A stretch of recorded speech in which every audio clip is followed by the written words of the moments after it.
I wanted to post this quick review on improper integrals.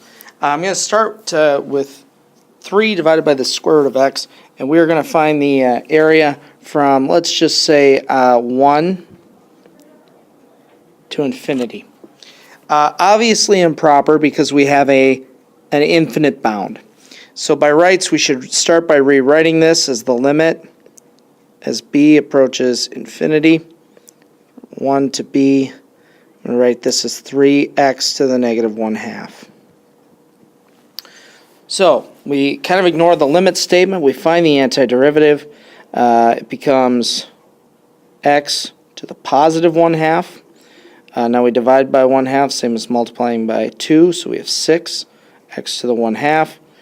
We're going to evaluate that at b and 1, and we still are taking the limit as b approaches infinity. So we plug in b, and we get 6 square roots of b. We plug in 1, and we get 6 times the square root of 1, which is just 6. Well, now is the point where we actually do take the limit as b moves to infinity. Well, if I plug infinity in here, 6 multiplied by the square root of infinity, this is going towards infinity. So infinity minus 6, this diverges. Okay, so this is one type of improper integral. It's the one with an infinite bound. Really, all we do is we kind of put this limit statement to make it notationally correct. We find the antiderivative using all the strategies we've had up until now. We plug in the 2 bounds. Then we look at, well, what if that one bound got infinitely large? Okay. Now, you should have probably picked out right away that this was not going to converge because this in the denominator was x to the 1/2. And remember that anytime you have an infinite bound, and the power in the denominator is 1 or less, it will diverge. Okay, let's do another kind. I'm going to use the same exact function, except this time I'm going to go from 0 to 1. And what makes this improper is the fact that we have an asymptote at 0, because you can't plug 0 into the original function.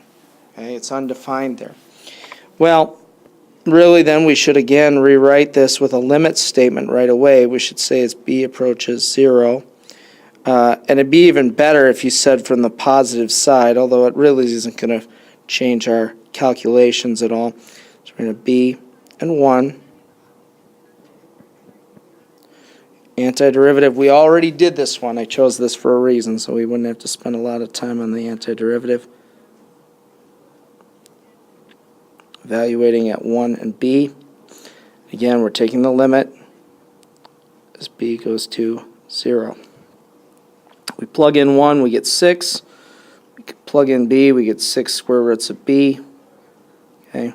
Now, I didn't leave myself much room. We're going to take the limit as b approaches 0. Well, if b approaches 0, 6 multiplied by the square root of 0 is 0, so it becomes 6 minus 0, and it's just 6. So even though it had a asymptotic bound, we still were able to find the area. Okay, so let's just recap this. We did one with an infinite bound, one with a bound where there was an asymptote. My last example, let's click over. This is what happens, and let's take the area from -2 to +2. Now we're trying to find the area when there's an asymptote in the middle. Okay.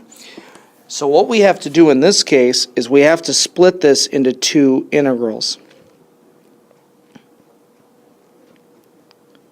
It's never a bad idea to actually graph each one of these to, make sure you know where the asymptote is, or if there's an asymptote. Let me just write them one on top of the other, and of course we'll add them together at the end.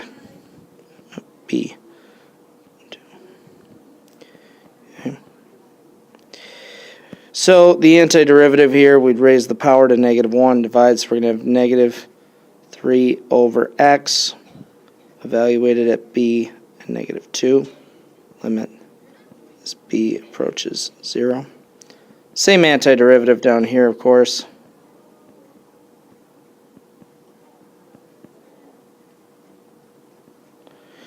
Well, we plug in b,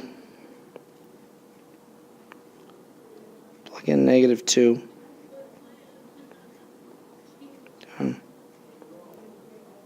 Down here, we're going to plug in 2,